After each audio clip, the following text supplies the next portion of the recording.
Hi, my name is Daddy Odin, and welcome back to AD2L Content Week 5.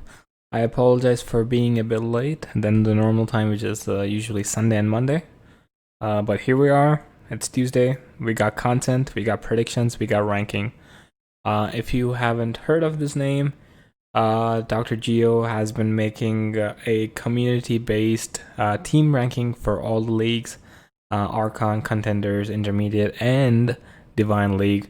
Make sure you go to AD2L Content and Discord and make sure you make that your voice is heard.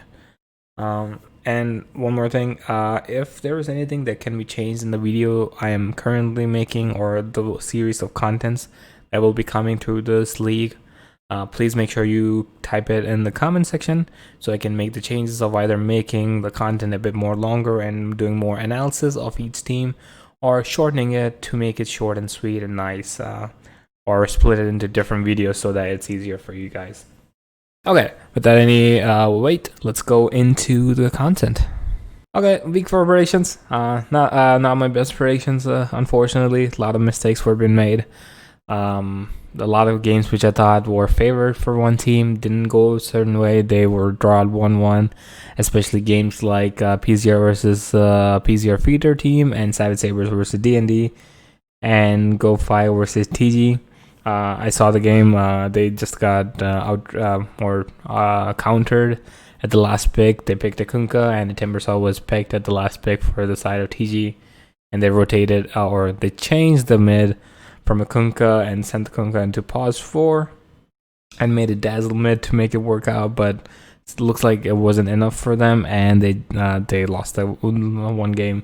But if they weren't countered, maybe they had a chance to to actually 2-0 TG. Maybe TG was watching my drafting video and we're like, let's counter heroes and it's an easy game. No big surprises, especially Pog versus GRIN Reavers. Even though GRIN Reavers is a good team with Dream, but Pot of Greed is just in a different league currently compared to all the teams. There was no one even close enough. At least I feel like there's no one even close enough who are currently competing in the #1 rank with Pot of Greed at the moment. Let's go into the games. Let's go quickly through the games. For the first game, it is Petting Zoo Reject versus Petting Zoo Reject Feeder team. Both the teams are from the same franchise or group. And looks like Sharky was playing mid for Petting Zoo Reject's Feeder team. They keep changing this. I never saw Sharky play the same role in a series, especially 2 games. Maybe they're trying new things out on the fly or something like that, but going from support to carry doesn't always pay out well. Maybe Petting Zoo Reject's Feeder team corrects that eventually, but if they think that it's working for them because of some kind of hero that they want to send in support and they're doing this, good luck for them. Next, it went 1-1 the series. Petting Zoo Rejects won the first game. Petting Zoo Rejects Feeder team won the second game. As you can see, Sharky went back to support, and I believe Jamie played mid. I seen them do this a couple of times, where Jamie swaps into pause 4 and mid. He plays really well pause 4. Maybe that's the reason Petting Zoo Rejects Feeder team are sending him there. Clean Dota in game 2 from the Feeder team, and they got the lead, especially on this mid spin, and it just snowballed from there. Next we have Savage Sabers versus D&D. I personally casted this game, and for the side of D&D, the AM just got out of hand, and I think Savage Sabers didn't have their offlaner, and Jamie K stepped in to play pause 4 because he's not familiar with offlane, and their pause 4 starters went in the offlane, and he wasn't that comfortable playing that role, nor were his items or his farm reflecting that he was comfortable playing. And Darth Walker was on a interesting hero compared to his flashy farmy style heroes. He was on a playmaker hero, and I think he wasn't able to make any plays early on. And AM just got out of control without having any control to lock this AM or even kill him in time. and the game just went into D&D's favor. Game 2, completely other different story. Savage Saber whole team was there. Their offlaner Reaver was able to make it to the game, and Stardust was back into his comfortable pause for where he played Jakiro. If you're watching this, everyone in AD2L, especially Contender and Archon, even Intermediate, pick or ban Jakiro. Jakiro broken. Jakiro good. Jakiro too strong right now in support role, and you can even play him mid.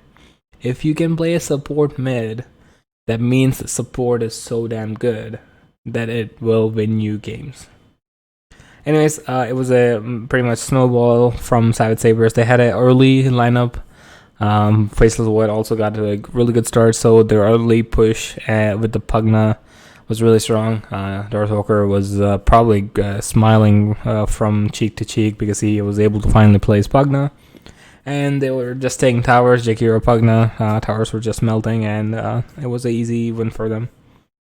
D&D did give a good fight, but PA was unfortunately unable to get any farm because he was forced into these fights, and there was no one for him to fall back on in these games. Next, we have Pot of Greed versus GRIN Reaver. I don't know who was in charge of the lobby, but they forgot to do game 2. So next time you guys are playing a game, please make sure that you do keep it under AD2L so we can see and do analysis of the games. But Pot of Greed, like I said, they're completely in a different league. They're playing such classic Dota, or such clean Dota, such disciplined Dota. And once they see that they have the advantage, they're not giving time. They pressured Demon Arrow in his jungle, not letting him free farm or get anything going. And Dream was pretty much stunted from his mid laning phase itself. Ember was just won the lane and destroyed Dream on his Void Spirit, sadly. And Pot of Greed was able to get a victory. It was pretty much a snowball attempt from Pot of Greed. We sadly don't have game 2 of that because they didn't take it. Make sure you guys take it next time. Next, we have the series between FOTP versus 2 Boots. This went 1-1. Very surprisingly, the team which had more kills did not win the game 1 or even in game 2. The team with the lower kills won. But team kills don't really mean anything. It's all about objective. FOTP Orc, he was playing Sven, and he 16-2 Sven. Sven being currently the meta core, even with the Magnus, that's just too much damage on damage, and you just kill people. That's all you gotta do, kill people. Ags into BKB, and you just jump and kill everyone on the team. 2 Boots tried to do the offlane Bloodseeker. I'm really happy that teams are actually experimenting with this offlane Bloodseeker. I believe Tilted Gaming also did it, but the build was way off. They didn't even make Whale on it. So if you are playing Bloodseeker offlane, make sure you make the Whale. The damage that you get from all your spells is amped so much with the Whale that you actually are such a big threat to teams for the first 25 minutes, where your job as offlaner is to make space and to destroy the economy of the other team. And that's what Bloodseeker does with this Whale. Game 2 of the FOTP versus TB. TB won this game. FOTP went for a mid Naga support Queen of Pain. No surprise there, to be honest. This is classic JoJo drafting style, where you keep one carry like a Medusa mid, and then you just try to buff the person. But sadly, they didn't have any kind of healers, and it was a safe lane silencer. And even though they were able to get a lot of kills, because of Quap and Silencer being really annoying in the offlane, TB or 2 Boots had Lifestealer and were able to just make sure not to lose the moment or not to give away too much momentum to the side of TB, and were able to win. Again, as I said, who has the Jakiro? The winning team has the Jakiro, and it's not a some kind of coincidence that Jakiro is on the winning team. Jakiro too strong. Jakiro does too much damage. Provides team fight, tower damage, team fight dispersion, or team fight stopping, and can also use the ice bat to kite back and get to safety and re-engage into fights. Hero too good. Next we have Wasted Youth versus TBD. I think I might have hyped TBD too much because of how clean their plays have been. But I think they finally met a match in the series where they lost the series 2-0 to Wasted Youth. I think they tried to do something different with the first draft, and it didn't really work out. And they went for the Pugna pause 4. I think the idea was to decryptify people, to now give them last hits and use Firestorm at the same time on this slow decryptified unit to do maximal amount of damage and try to kill. But sadly, the Underlord was countered by the Ursa, who was able to just pop off on the side of Wasted Youth, and they were able to close the game.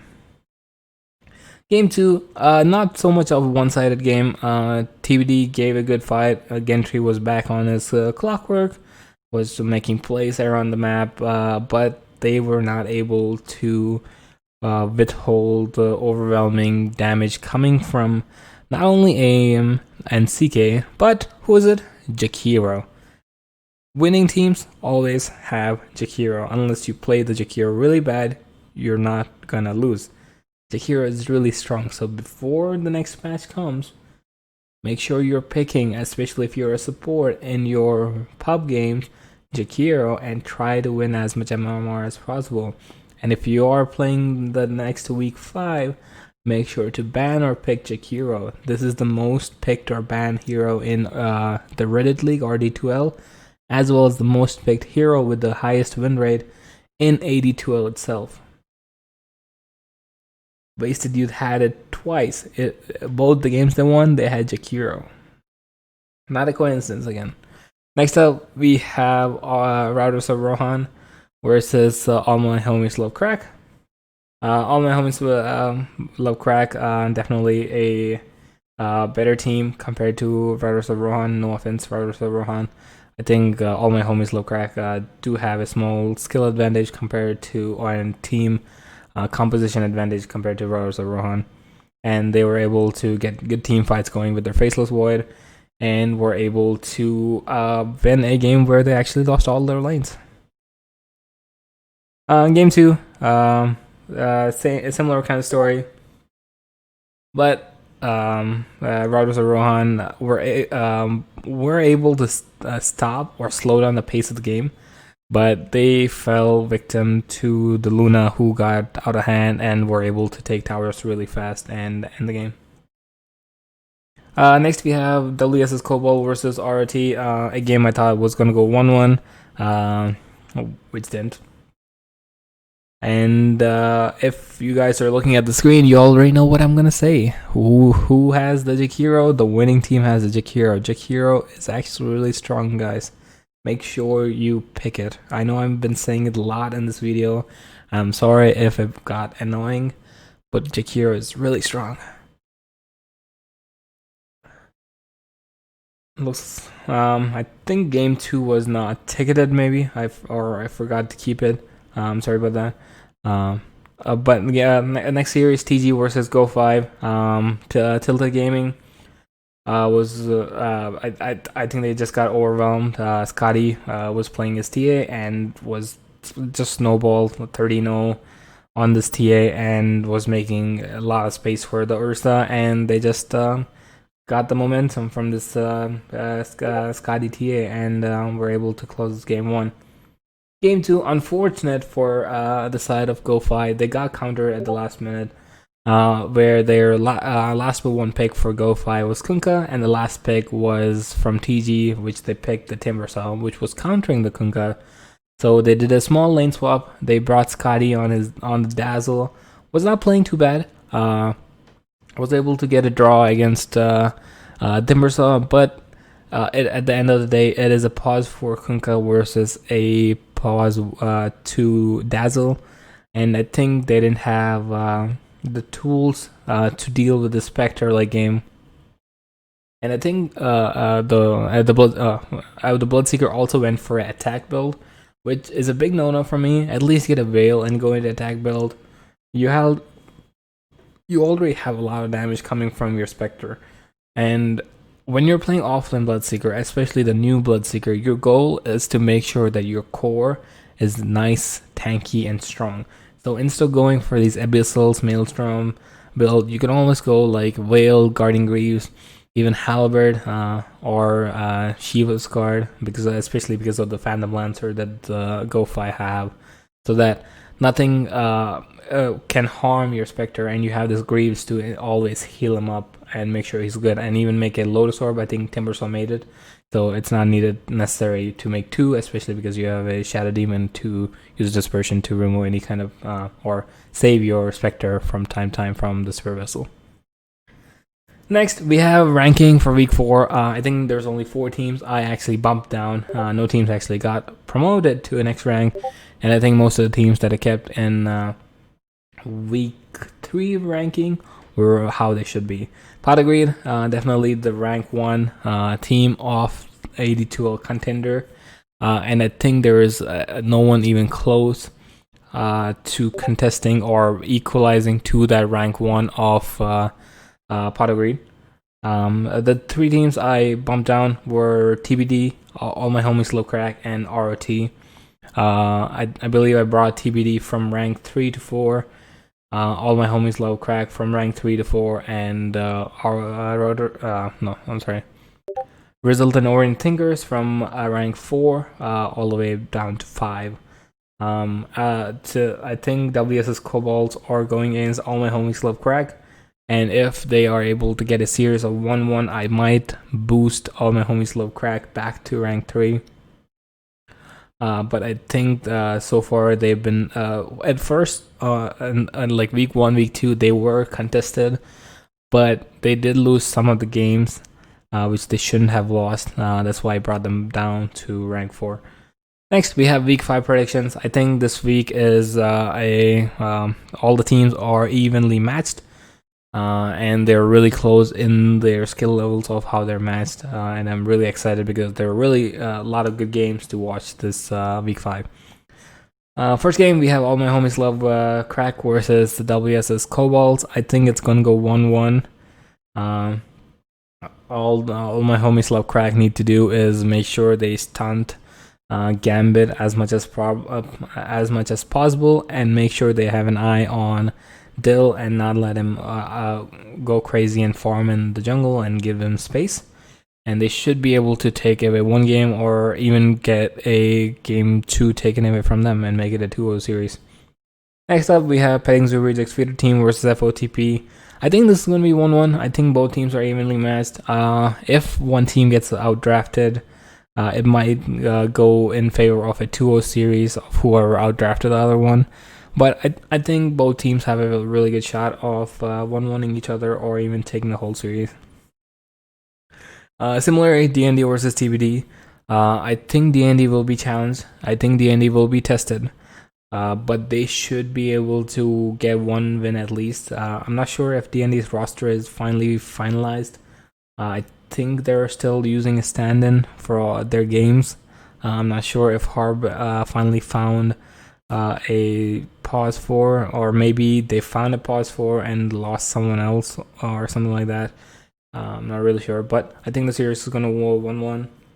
Next, we have Tilted Gaming versus Routers of Rohan. I think Routers of Rohan might have a better edge compared to Tilted Gaming, and they should be taking a series of 2-0 against Tilted Gaming. Next, we have Grin Reavers versus Savage Sabers. I think Grin Reavers is far more skilled, and they're far more communicative, and they know how to team fight compared to Savage Sabers. And I think if Savage Sabers loses any of or 1 or 2 of their lanes, I think they will suffer a lot and are not able to pull a win in both the games. Next, we have Routers of Result and Orient Thinkers versus Go-Fi. I think this is going to be 1-1. Scotty is a really good mid. Probably the best mid or is in the same caliber of Raw Boss from Potagreed, and it depends heavily on him. If Result or anythingers are able to counter his hero pool, I think Go5 will be challenged, and they might be pushed back and even lose a game, but it should be a game that is favored to Go5. Next, we have Potagreed versus Wasted. I think this is gonna be 2-0. I don't see Potagreed losing or dropping a game unless they go fully and meme a game and or just throw the game. Last series we have is Two Boots versus Petting Zoo Rejects. I think both teams are really evenly skilled, and it should be a 1-1. Dan Rather is probably gonna get one game, and Petting Zoo Rejects are gonna retaliate and get the other game, or in something like that. Probably the game I personally I'm looking forward to watch is Potagreed versus Wasted Youth. I've been watching some of the games that Potagreed have been playing, and it's just clean Dota that you like to see. But I know I'm already casting GRIN versus Savage Sabers. I finally get to cast Demon Arrow in a game played against Savage Sabers. That's all for AD2L content week 4 with week 5 predictions and week 4 ranking. I hope you guys liked. If you guys want me to make any different changes to the way the content is organized, do you want me to keep any kind of highlights from the games that the teams have played and talk about how they take team fights, please let me know in the comment section and I will do it. Before I exit out, make sure you go to AD2L content in the Discord, go to Dr. Gio's post and fill out the form for the weekly predictions. It's really easy. It takes 4 minutes or 5 minutes or even less if you're fast and you know where each team is positioned. That's all. I'm Daddy Odin and I'm out.